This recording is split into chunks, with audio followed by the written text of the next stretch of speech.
All right, what's going on today, you guys? So today I want to talk to you about the KRK Rokit studio monitors and whether or not they make a good home theater system. So a little bit of background on KRK, just in case you're not familiar with them. KRK began manufacturing their studio monitors back in 2003. They are a subsidiary of the Gibson company. Their studio monitors have come quite a long way since their inception back in 2003 with the Generation 1s, and currently we're at the Generation 4 studio monitors. Some of the major changes include the front-firing base ports, which allow for just a better frequency balance overall. We have the Kevlar drivers that allow for a tighter and more punchy bass response. And then, of course, we have the back DSP-driven onboard equalizer, which is super helpful for fine-tuning your studio monitors to your mixing environment or your listening environment. Now, it is important to understand the difference between regular stereo systems, consumer stereo systems, which you've probably used in either your car, your home for listening, or attached to your television at home for watching movies and such. Something like 5.1 surround sound systems.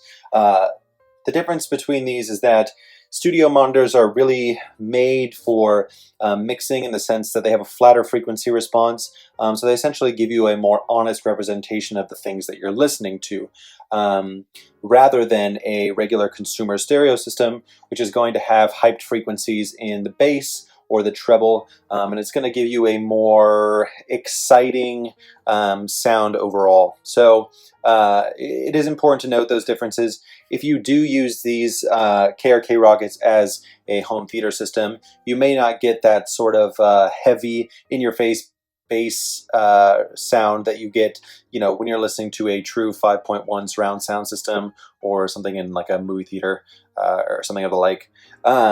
But of course, you can, and they do sound absolutely great.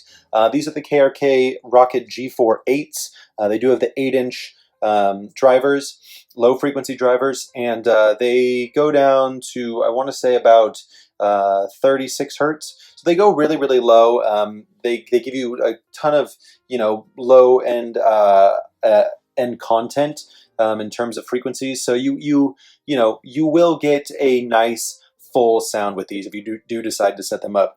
Of course, the one thing that you do need to note is that these don't hook up like your regular consumer stereo systems, which use, you're probably familiar with the little white and red wires that they use in the back, and those will connect to a receiver, which will connect to your television, and that's how you get sound. The difference between those and these is that they connect with a balanced input. This balanced input either takes TRS cables like such or 3-pin XLR cables. So you will need to have a receiver at home that either can hook into TRS quarter-inch cables or XLR cables, which can be fairly expensive unless you are able to figure out some sort of adapter to do so. But do note that that is one thing you will have to figure out. To answer the question simply, do I think these are good home theater studio monitors or home theater speakers?